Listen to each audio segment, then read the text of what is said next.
I was 68 years old when I discovered what it feels like to have your own family be ashamed of you. My son had organized a family vacation and told me with cold detachment that I wasn't welcome. But something inside me, a dying ember of dignity I thought had been extinguished long ago, suddenly flared to life. I booked my own ticket on the same flight. The moment I stepped onto that aircraft, a cutting silence fell over the cabin as my son spotted me. But before he could say whatever cruel words were forming on his lips, a voice behind me broke the silence, strong, emotional, and unmistakably familiar. "Welcome aboard, Mom." It was the pilot.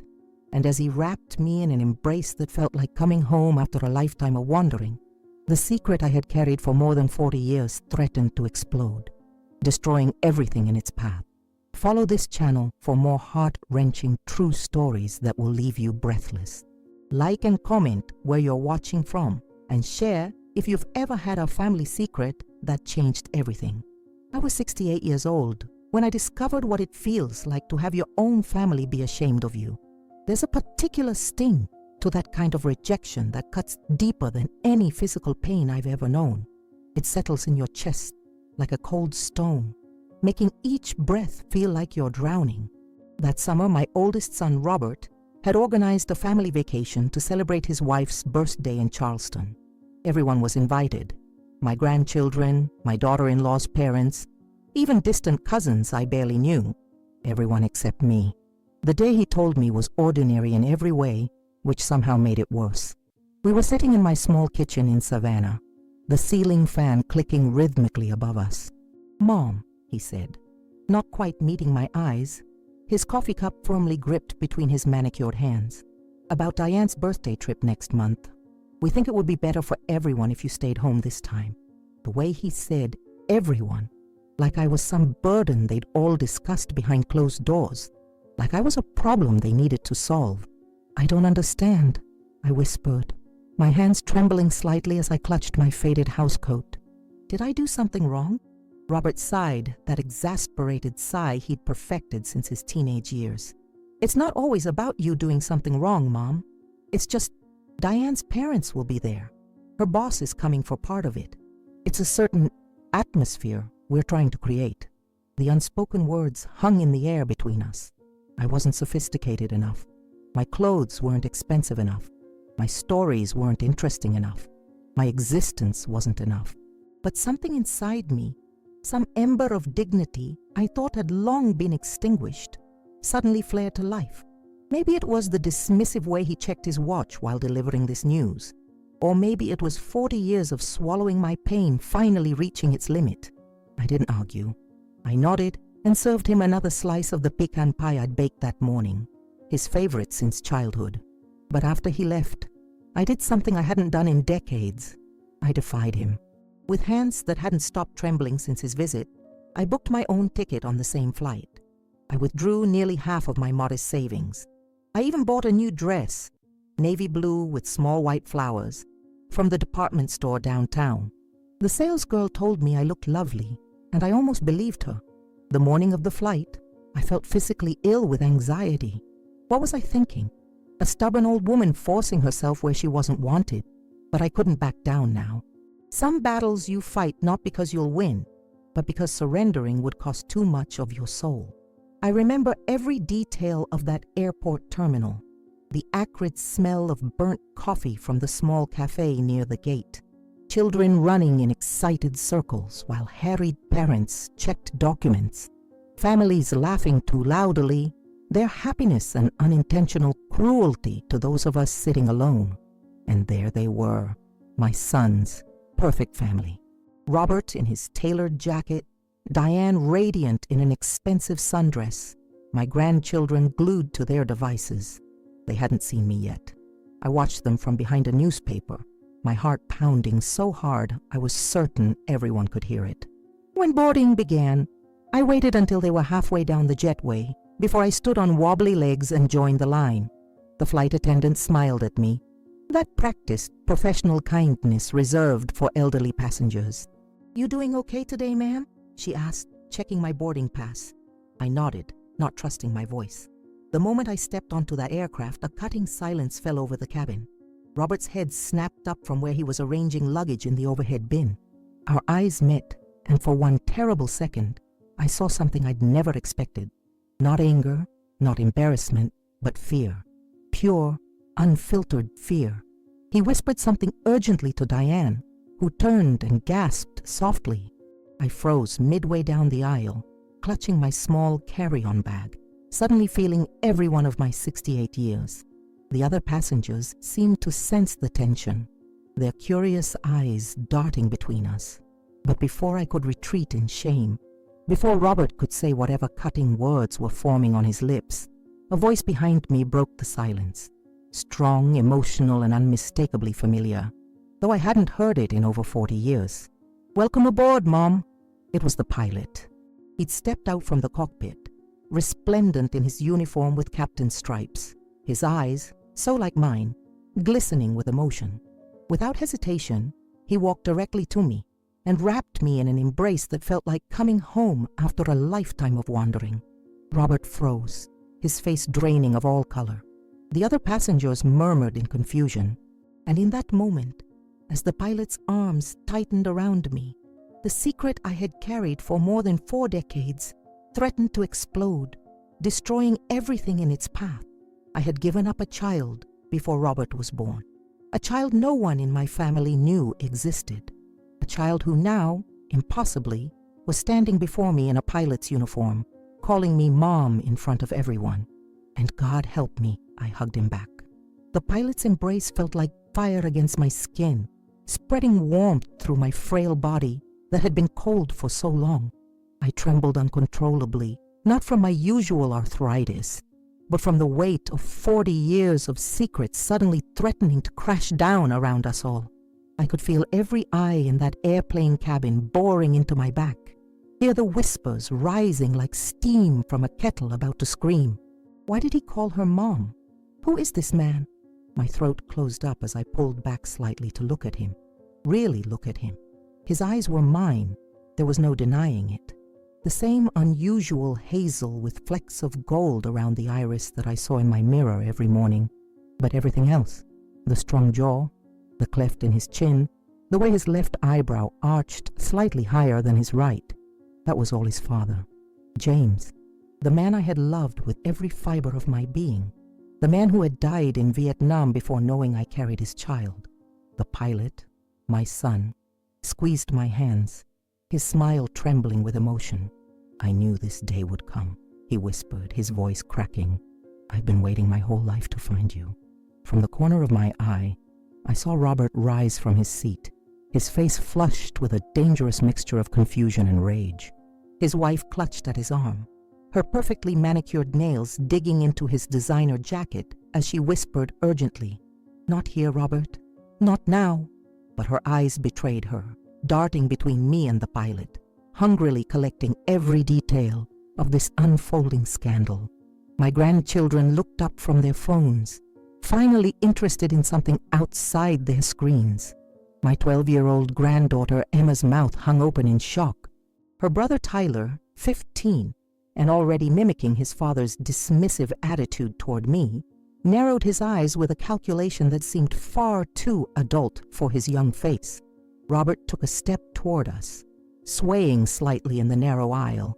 "What the hell is going on?" he demanded, his voice rising above the murmur of the other passengers. "Who is this man?" The cabin fell silent, the kind of heavy, expectant silence that precedes a thunderstorm. Even the flight attendants froze in place, emergency protocols forgotten in the face of raw human drama. The pilot, still holding my trembling hands, looked directly at Robert. For a heartbeat, I saw them side by side in my mind's eye. Brothers separated by time and circumstance, yet unmistakably carrying the same blood. One raised in privilege with every advantage I could provide. The other, given away. My shame burned like acid in my throat. Before either could speak, the co-pilot appeared at the cockpit door. "Captain Harris, we need to prepare for departure," he said professionally, though his eyes betrayed his curiosity at the unfolding scene. Captain Harris, my firstborn, had a name, a title, a life I knew nothing about. The thought made me dizzy with grief. Of course, the pilot, Captain Harris replied. Then he turned back to me, his eyes shining with decades of unspoken words. He leaned close, his breath warm against my ear as he whispered words that made my heart both soar and shatter. I knew I would find you someday, Mom. Mom. Such a simple word. 3 letters that I had heard thousands of times from Robert's lips, yet never once from this man, this stranger who was my flesh and blood. The son who should have known my lullabies, who should have had his scraped knees kissed by me, who should have rolled his teenage eyes at my outdated advice. The weight of those lost years crashed down on me as Captain Harris, I didn't even know his first name, squeezed my shoulder once more before returning to the cockpit. The door closed behind him with a soft click that seemed to echo in the stunned silence of the cabin. I stood frozen in the aisle, aware that I had become the center of a spectacle. Strangers stared openly now, their earlier pretense of disinterest abandoned. Some faces showed confusion, others curiosity, and a few, those belonging to mothers I suspected, reflected a haunting understanding. The flight attendant gently touched my elbow. "Ma'am, you need to take your seat. We're preparing for takeoff." My assigned seat was 5 rows behind Robert and his family. As I moved past them, Robert grabbed my wrist, his fingers digging painfully into my papery skin. "We will discuss this," he hissed, his voice low but vibrating with fury. "What have you done, Mother?" Mother, not Mom.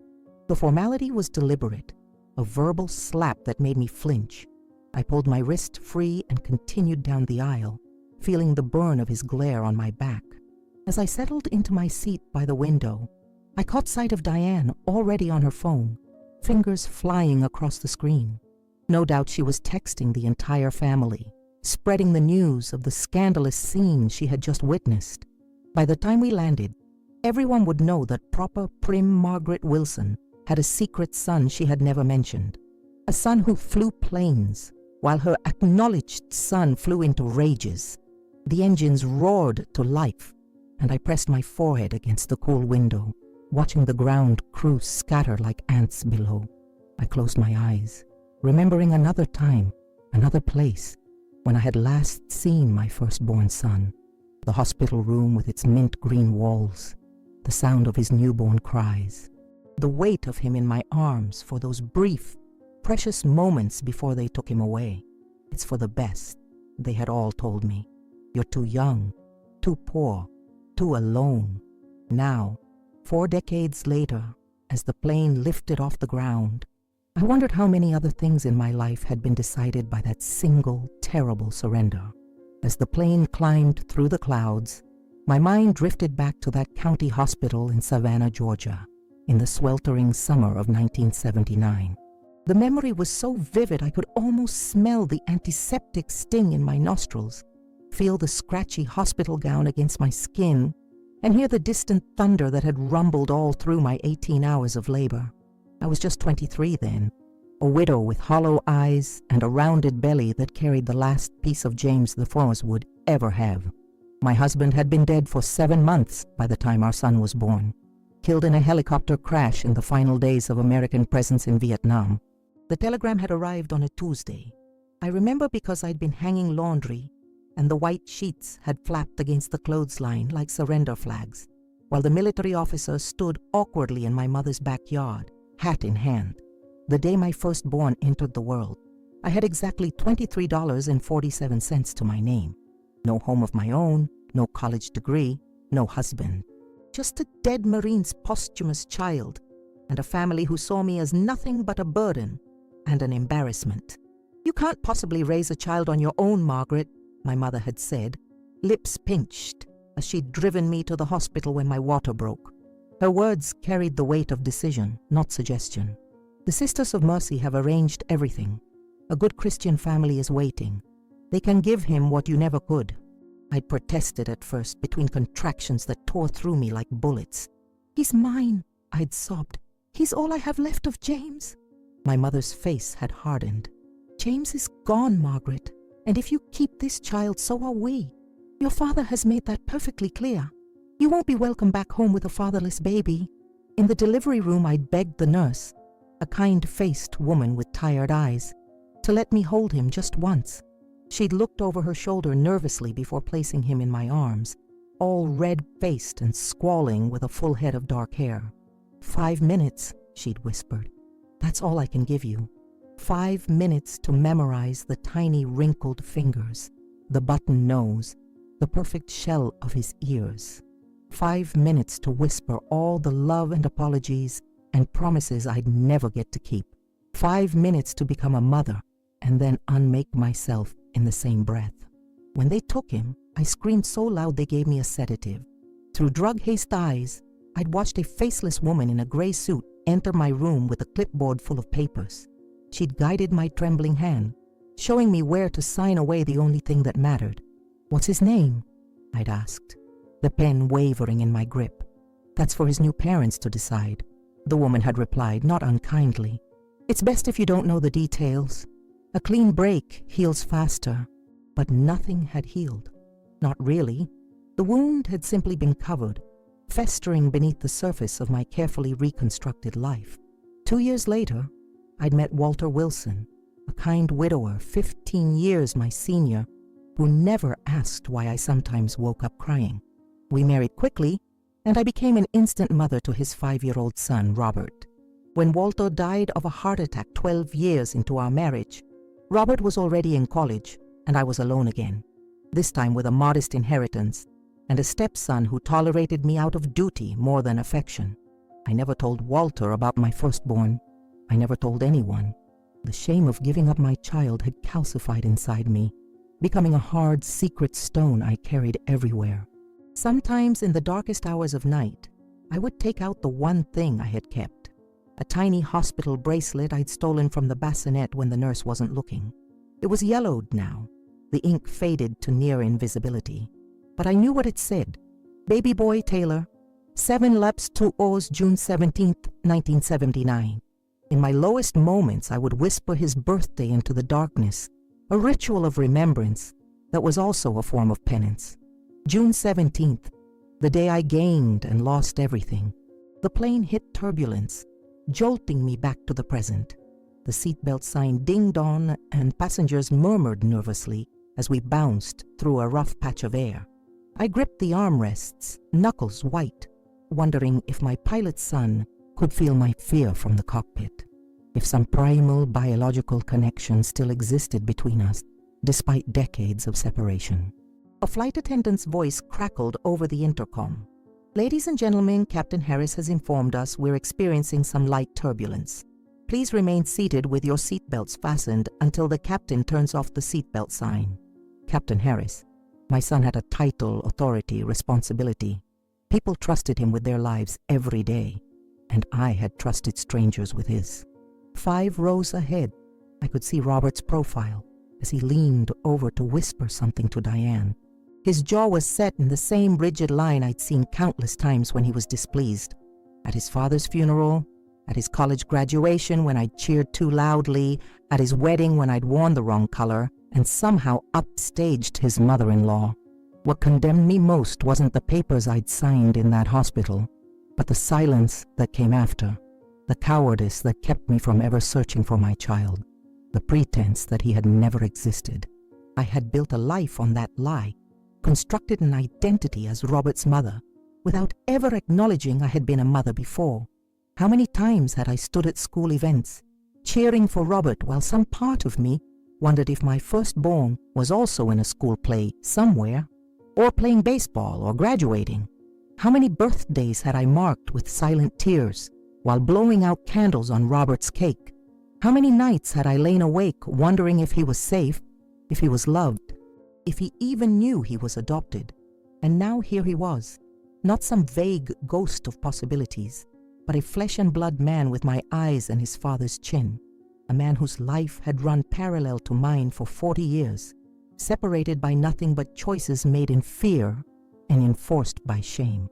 "Captain Harris has turned off the seatbelt sign," the flight attendant announced as the plane leveled out. "You are now free to move about the cabin." Free. Such a simple word for something I hadn't felt in decades.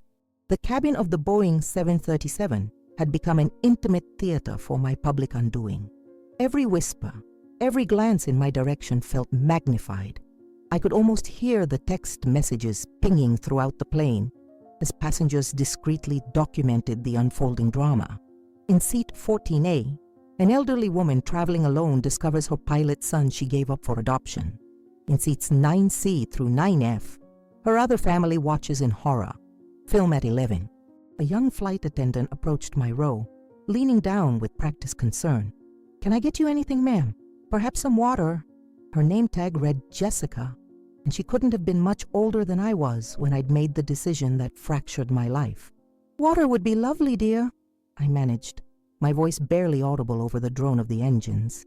My throat felt like I'd swallowed sand. As Jessica moved away, I noticed Robert standing in the aisle, his tall frame blocking the overhead lights. Without asking permission, he slid into the empty seat beside me. His expensive cologne, something with sandalwood that Diane had selected, enveloping us both in a cloud of awkward intimacy. "Explain yourself," he demanded in a harsh whisper. Right now, I studied my stepson's face, the face I had wiped clean of tears and birthday cake, the face I had watched transform from boyhood to manhood with pride and a peculiar sense of borrowed ownership. His features were sharp with anger, but beneath that, I recognized something else. Fear. The kind of existential fear that comes when the story you've told yourself about your life suddenly reveals itself to be incomplete. "I had a baby before I met your father," I said simply, the words feeling strange in my mouth after decades of silence. "Before you?" Robert's nostrils flared. "And you never thought to mention this? All these years, all those family gatherings, holidays, when we talked about family history?" A flight attendant passed by, giving us a curious glance. Robert lowered his voice even further. "Who else knows? Does Diane know? My children?" The rapid-fire questions had the rhythm of an interrogation. I shook my head. No one knew. I never told anyone, not even your father. Robert's eyes widened at this, a flash of something like vindication crossing his features. His relationship with his father had been complicated. Walter had been a loving but demanding man who set high standards. Robert had spent his adult life trying to prove he had met or exceeded them. "So you lied to Dad too," he said. The words meant to wound. They did. "I didn't lie," I whispered. "I just never told him." "There's a difference, is there?" Robert leaned closer, his voice dropping to a venomous hiss. "You've spent my entire life pretending to be someone you're not. The perfect stepmother who swooped in to save poor little Robert after his mom died. And all this time, you had thrown away your own child." The injustice of his words burned like bile in my throat. I hadn't thrown away my son. I'd been barely more than a child myself, alone and frightened, pressured by family and society to believe I was doing the right thing. But wasn't there truth in Robert's accusation too? I had chosen silence over honesty, safety over courage. For 40 years, I had lived as if my firstborn had never existed. What kind of mother does that? Jessica returned with a plastic cup of water, her eyes darting between Robert and me, sensing the tension. "Everything okay here?" she asked, professional concern masking what was clearly curiosity. "Fine, thank you," Robert answered for both of us, his businessman's smile appearing and disappearing in an instant. As Jessica moved away, I took a long sip of water, using those seconds to compose myself. Through the small oval window, I could see nothing but clouds and blue sky, a view that offered no anchor, no sense of place or time. How fitting for this suspended moment in my life, this unmooring from everything I thought I knew about myself and my family. "How did he find you?" Robert asked, suddenly nodding towards the cockpit. "Did you look for him?" "No," I admitted, shame coating the word. "I never looked. I never thought." "You never thought he'd look for you," Robert finished, understanding dawning on his face. "But he did, didn't he? And somehow he found you. And instead of telling your family, telling me, you what? Arranged this spectacle." The accusation was so wildly off base that I almost laughed despite the gravity of the moment. "Robert, I had no idea he would be on this flight." I had no idea he was looking for me. I've never seen or spoken to him since the day he was born. Robert's eyes narrowed with suspicion. Then how did he know who you were? How did he recognize you after 40 years? It was a good question, one I hadn't had time to consider in the shock of the moment. How had my pilot son known me? Had he somehow obtained a photograph? Had he been watching me from afar, learning my routines, waiting for the perfect moment to reveal himself? The thought sent a chill through me, not because it felt invasive, but because it meant he had wanted to find me badly enough to search. While I had spent decades hiding the truth of his existence, he had been actively seeking the truth of his origins. I don't know, I said honestly. I suppose we'll find out when we land. Robert's phone buzzed in his pocket. He pulled it out, glanced at the screen, and his face darkened further. Great. Diane's mother is blowing up her phone. News travels fast. He stood abruptly. This isn't over. We will discuss this in Charleston. All of us. As he stalked back to his seat, I noticed other passengers quickly averting their eyes, pretending they hadn't been watching our interaction with rapt attention. My humiliation was now in-flight entertainment. I turned my face to the window again, pressing my forehead against the cool plexiglass. Below us, the landscape had changed from city to farmland, patchwork fields spreading out like a quilt. Somewhere down there were roads I'd traveled, houses I'd lived in, a life I'd built on careful omissions. And somewhere, over the past 40 years, my son had been living his own life, becoming a pilot, perhaps building a family of his own. Did he have children? Was I a grandmother to strangers? The possibilities crashed over me like waves, each one carrying the weight of all I had missed, all I had given up, all I had denied myself and him. The irony wasn't lost on me. For years, Robert had excluded me from family events, made me feel like an unwelcome addition rather than a real mother. And all this time, I had been the one withholding the greatest truth, that motherhood had claimed me long before I claimed it. The plane began its initial descent into Charleston, the subtle shift in engine pitch signaling our approach. I clutched the armrests, my knuckles white against my age-spotted skin. It wasn't fear of flying that made my heart hammer against my ribs. It was the knowledge that once we landed, there would be nowhere to hide. No more secrets sealed in silence. No more pretending. As the seat belt sign chimed on, the cabin erupted with a commotion 5 rows ahead. Diane had stood up abruptly, her designer blouse catching the overhead light as she pointed an accusatory finger at Robert. Her voice, shrill with disbelief, cut through the ambient noise of the aircraft. So it is true, John. Your mother has another son, and you never said anything. The plane seemed to hold its collective breath. Heads swiveled toward their row, passengers no longer bothering to disguise their interest in our family drama. I sank lower in my seat, my face burning with shame, as all eyes eventually found their way to me, the epicenter of this emotional earthquake. Robert looked stricken, his mouth opening and closing like a fish out of water. I had no idea, he stammered, reaching for Diane's arm, which she yanked away. Don't touch me, she hissed. I can't believe this. All these years of you complaining about your mother, making her out to be this burden, this embarrassment, and it turns out she's the one with secrets. She gave up a child and never told anyone? Diane's voice had taken on a strange, almost admiring tone beneath the shock, and not just any child. A commercial airline pilot. The flight attendant rushed over, her professional smile strained at the edges. Ma'am, I need you to take your seat immediately. We're beginning our descent. My mother-in-law has a secret son, Diane announced to the flight attendant, as if sharing breaking news. He's flying this plane. Jessica's eyes widened, but she maintained her composure. That's fascinating, ma'am, but I still need you to sit down right now.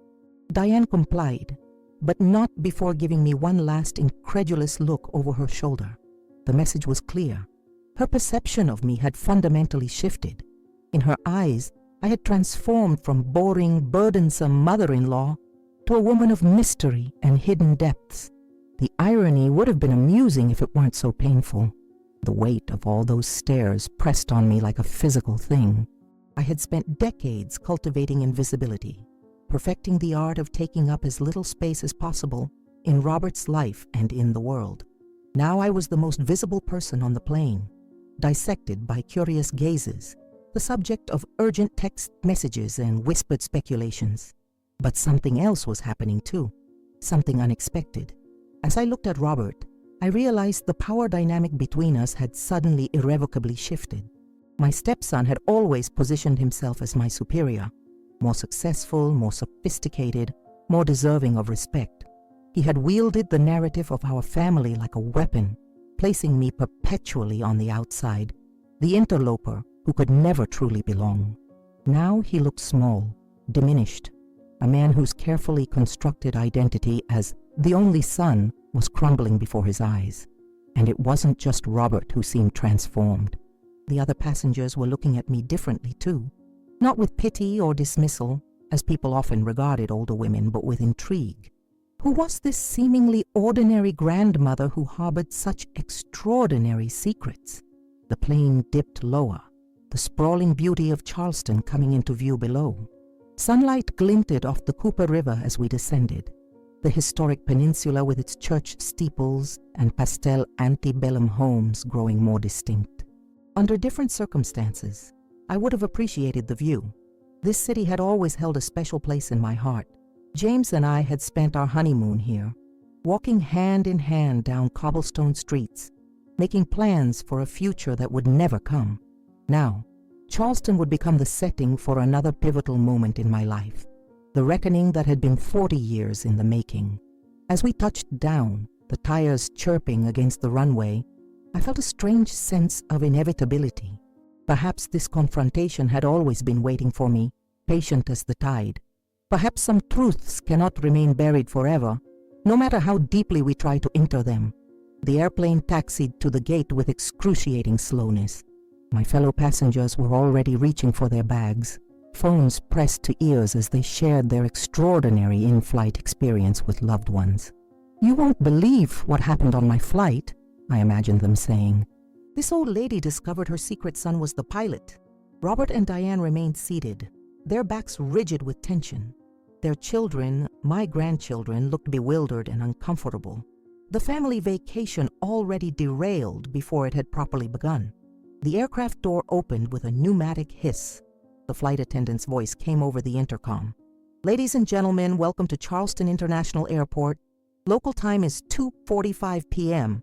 and the temperature is 84 degrees. On behalf of Captain Harris and our entire crew, we'd like to thank you for flying with us today." Captain Harris. My son had a name, a title, a professional identity. What else did he have? A wife? Children? A full life created entirely without me. The questions stumbled through my mind like clothes in a dryer, tumultuous and unending. As passengers began to disembark, I remained frozen in my seat. What was protocol in this situation? Should I wait to speak with him? Would he come find me?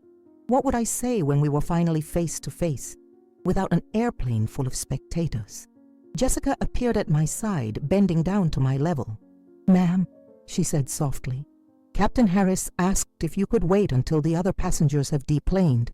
He'd like a moment to speak with you." My heart lurched. "Yes, of course," I whispered. Robert and his family were among the last to leave. As they passed my row, Robert paused, his jaw working. "We'll be waiting in baggage claim," he said stiffly. It wasn't a request or an invitation. It was a summons. Diane lingered a moment longer. "I have so many questions," she said, her voice softer than I'd ever heard it. Then, surprisingly, she reached out and squeezed my hand before following her husband. Finally, the cabin was empty except for me and the flight crew, who busied themselves with end-of-flight duties while stealing curious glances in my direction. The cockpit door opened, and there he was, my firstborn son, standing tall in his captain's uniform, his face a mirror of emotions that matched the storm inside my own heart. "Hello, Mom," he said, his voice steady despite the moisture gathering in his eyes. "My name is Michael Harris, and I've been looking for you for a very long time." Michael gently guided me toward the back of the cabin, his hand on my elbow steady and warm. The touch was both foreign and achingly familiar. the connection of flesh and blood that transcends time and circumstance. The flight attendants discreetly busied themselves at the front of the plane, giving us a semblance of privacy while stealing curious glances. "I have about 15 minutes before I need to file my post-flight reports," Michael explained, his voice low and melodic. It held traces of a southern accent, but more refined than my Georgia drawl, the kind of accent that suggested private schools and elocution lessons. "I know this is overwhelming for both of us." Overwhelming. The word seemed laughably inadequate. I felt as though I were drowning, pulled under by currents of emotion too powerful to resist. Up close, Michael's resemblance to James was even more striking. The same cleft chin, the same way of tilting his head slightly when he spoke, the same hands with long tapered fingers, hands that should have held mine through childhood, hands I should have kissed goodnight, bandaged after bicycle falls, shaken proudly at graduations. How? The question escaped me as barely more than a whisper. "How did you find me?" Michael gestured to the last row of seats, and we sat down, facing each other. His uniform creased crisply as he leaned forward, elbows on knees. His eyes, my eyes, searched my face with an intensity that made me want to both turn away and never stop looking at him. "It's been a long journey," he said, a faint smile playing at the corners of his mouth. "I've known I was adopted since I was 8. My parents, my adoptive parents," he clarified, and I felt the sting of those words despite their gentle delivery. "They never hid it from me. They're good people, Mom. Kind people. They gave me everything they could." I nodded, grateful for this small mercy. At least my son had been loved. "But I always wondered," Michael continued, "especially after Dad, my adoptive dad, passed away when I was 16. It created this hole, this need to know where I came from." He reached into his breast pocket and withdrew something that caught the cabin's fluorescent light, a thin silver chain with a small pendant. My heart stopped. "I started searching in earnest about 5 years ago," he said, dangling the necklace between us. "I had this, just this, the sight of that small silver pendant, a tiny pair of pilot's wings with a single diamond chip at the center, made my legs go weak, even sitting down. I had placed it in his bassinet the day he was born, tucking it beneath the hospital blanket when the nurse wasn't looking. It had been James's, a gift from his first solo flight as a Marine pilot. The only thing of value I had to give our son. "You kept it," I breathed, my fingers trembling as they reached towards the pendant without quite touching it. "All this time." Michael nodded. "My adoptive mother found it when they brought me home. She saved it for me, said someday it might help me find where I came from." His voice caught. She was right. The kindness of this unknown woman, this stranger who had raised my child, hit me like a physical blow. She could have discarded the necklace, erased that tenuous connection to me. Instead, she had preserved it, honored it.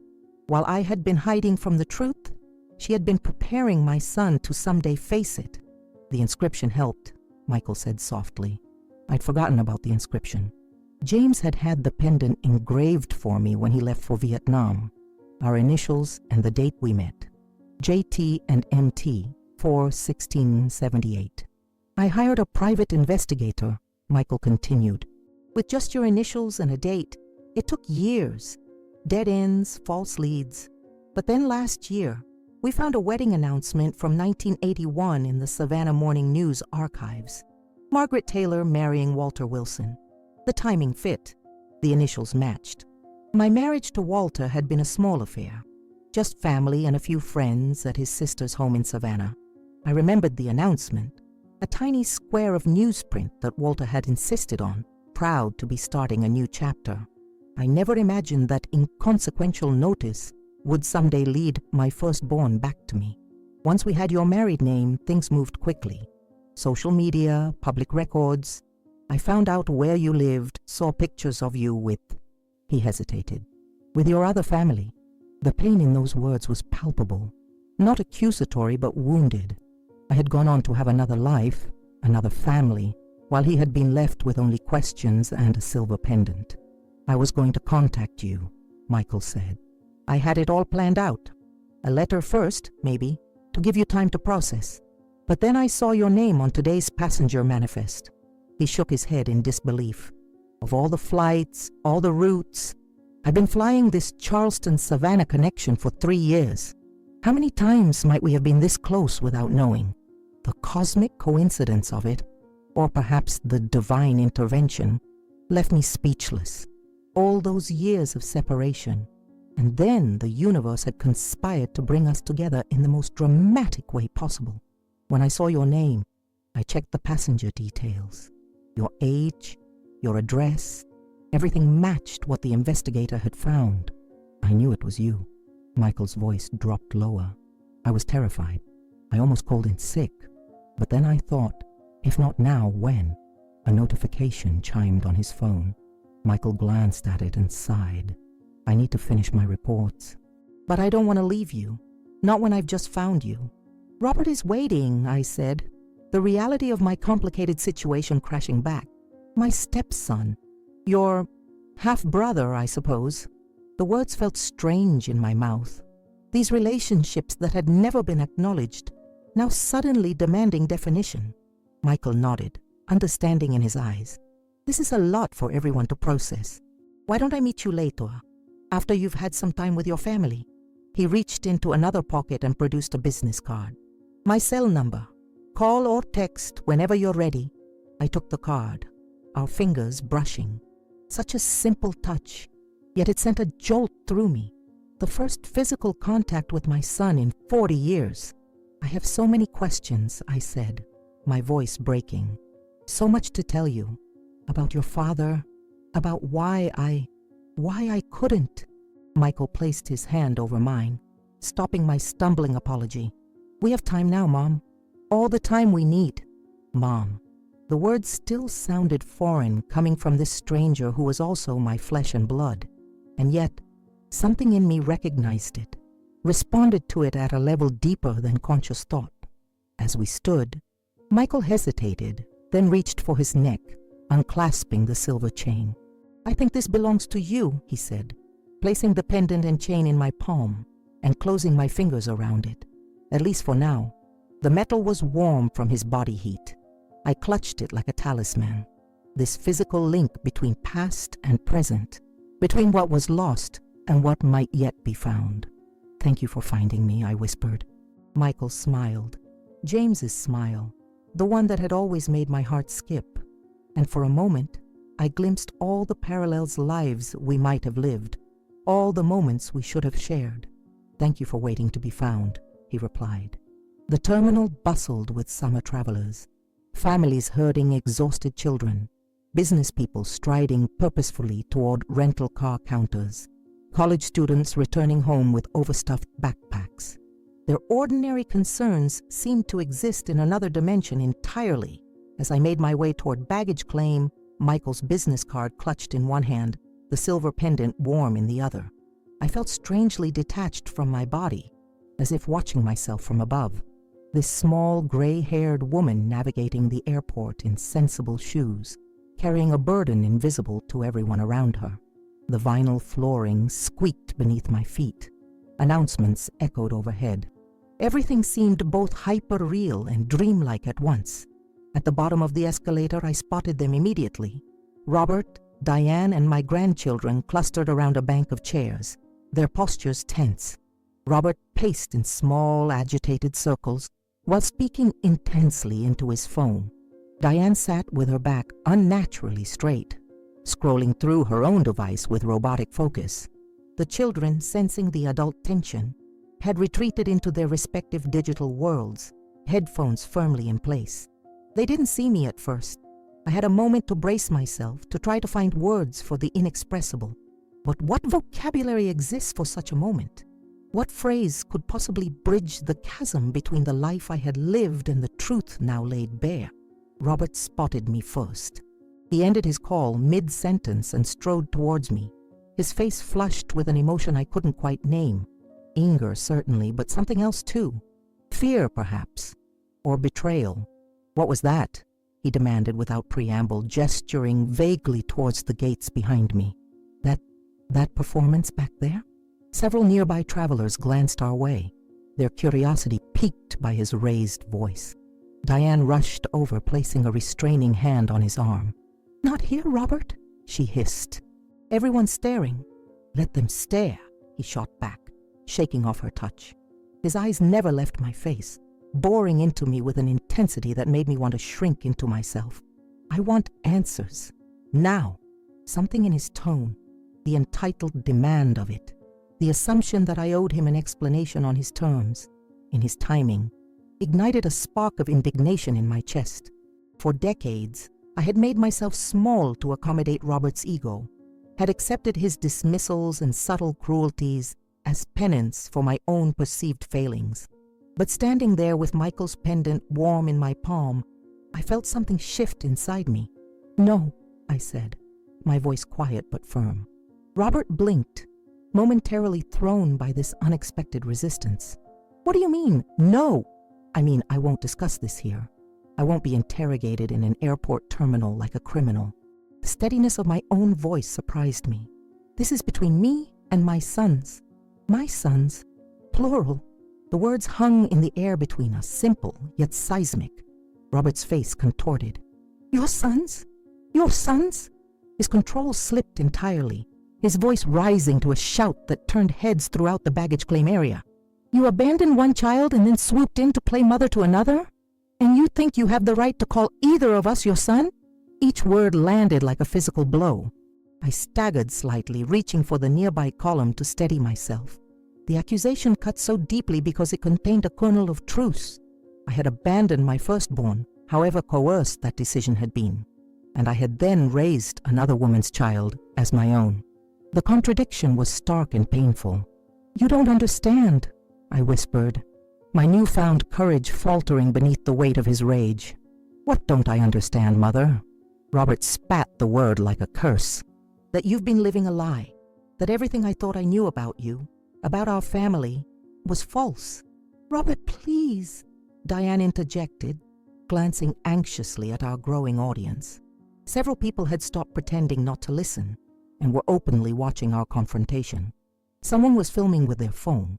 "Let's go to the hotel, we can talk there."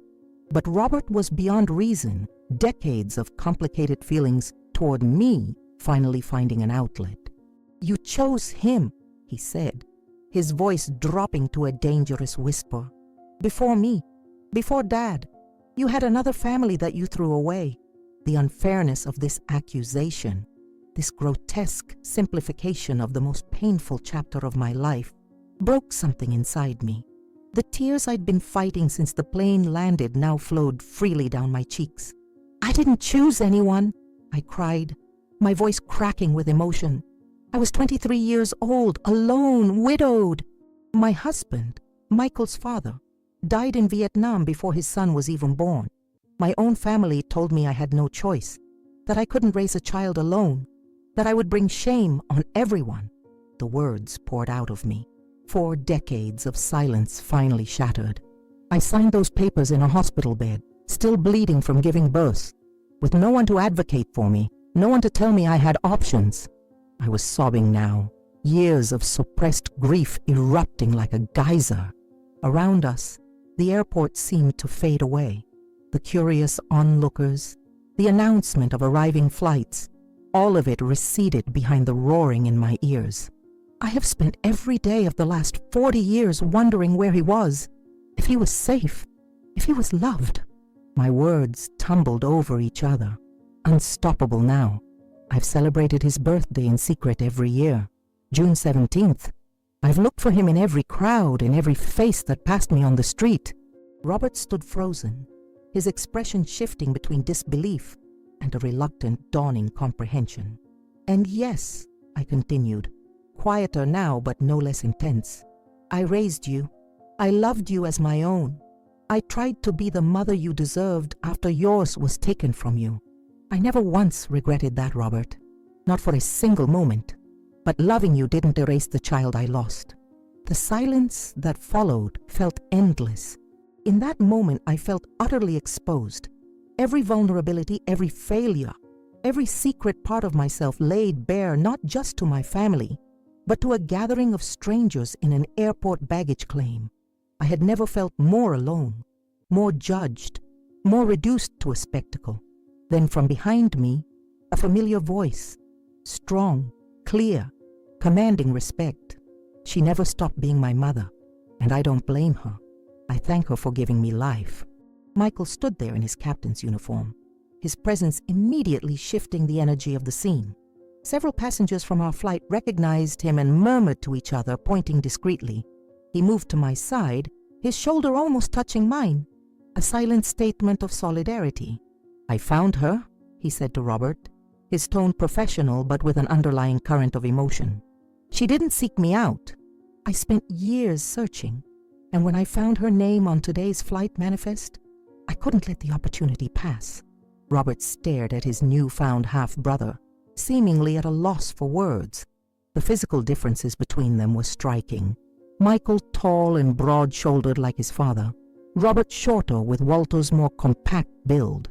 Yet there was an undeniable resemblance around the eyes, my eyes, that connected them across the divide of their separate lives. "This isn't her fault," Michael continued, his voice softening. "And it isn't yours either. We're all victims of choices made long ago, in different times, under different pressures." As he spoke, I felt my legs finally give way beneath me.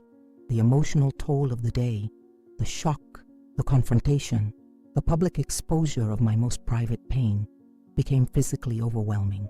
My vision narrowed to a pinpoint, the sounds around me becoming distant and muffled. The last thing I remembered was Michael's strong arms catching me as I fell, and the horrified expression on Robert's face as he lunged forward, too late, to do the same. I awoke to the antiseptic smell of a hospital room, the rhythmic beeping of a heart monitor keeping time with my pulse. For a disorienting moment, I thought I was back in that maternity ward in 1979, about to make the decision that would fracture my life into before and after. But as my vision cleared, I realized I was in a modern emergency room, separated from neighboring patients by only a thin curtain. "She's awake," a voice said. Diane's voice, uncharacteristically gentle.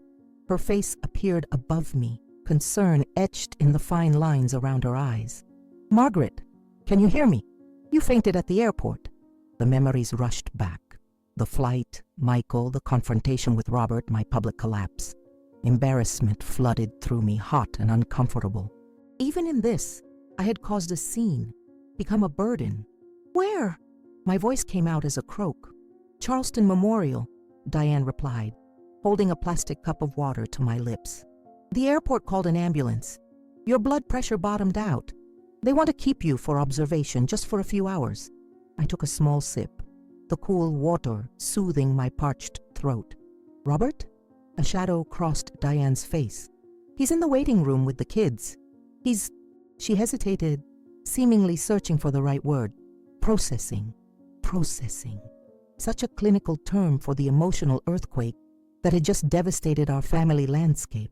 Before I could ask my next question about Michael, the curtain parted, and he was there, still in his pilot's uniform, though he'd removed his jacket and tie. His face showed the strain of the past few hours, but he smiled when our eyes met. "The doctor says you're going to be fine," he said, moving to the other side of my bed. "Just exhaustion and shock. Your vitals are already improving." I reached for his hand instinctively, still marveling at the reality of him. This living, breathing connection to James, to my own younger self, to a path I hadn't been allowed to walk. His fingers wrapped around mine, warm and solid and real. "I'm sorry," I whispered. "What a mess I've made of everything." Michael shook his head firmly. "You haven't made a mess of anything. Life did that. Circumstances did that. War and poverty and social pressure did that." His voice was low but intense. "You were a victim too, Mom. I understand that now." Diane watched this exchange with naked fascination, her gaze darting between our faces, cataloging similarities. "He has your eyes," she said suddenly. "I never noticed before how unusual your eyes are, Margaret. That ring of gold around the iris, but seeing them in his face..." She trailed off, seemingly lost in the wonder of genetics expressing themselves across generations. A nurse entered, checking my IV and vitals with brisk efficiency. "Your numbers are looking much better, Mrs. Wilson. Doctor will be by shortly to discuss discharge." As she left, another figure appeared in the doorway. Robert, his face drawn and uncertain. He hesitated at the threshold, looking as if he might flee at any moment. The sight of him, so uncharacteristically vulnerable, made my heart ache. Whatever his flaws, he was still the boy whose nightmares I had soothed, whose scraped knees I had bandaged, whose triumphs I had celebrated. "May I come in?" he asked stiffly. Michael straightened, releasing my hand. "I'll give you some privacy," he said, nodding formally to Robert as they passed each other. Strangers connected by blood, separated by everything else. Diane murmured something about checking on the children and followed Michael out, leaving Robert and me alone for the first time since the revelation. He stood awkwardly at the foot of my bed, hands shoved deep in his pockets. The fluorescent lights emphasized the gray at his temples, the lines around his mouth. When had my stepson become middle-aged? How had I missed that gradual transformation? "The doctors say you'll be fine," he said finally, his voice carefully neutral. "Yes, I heard."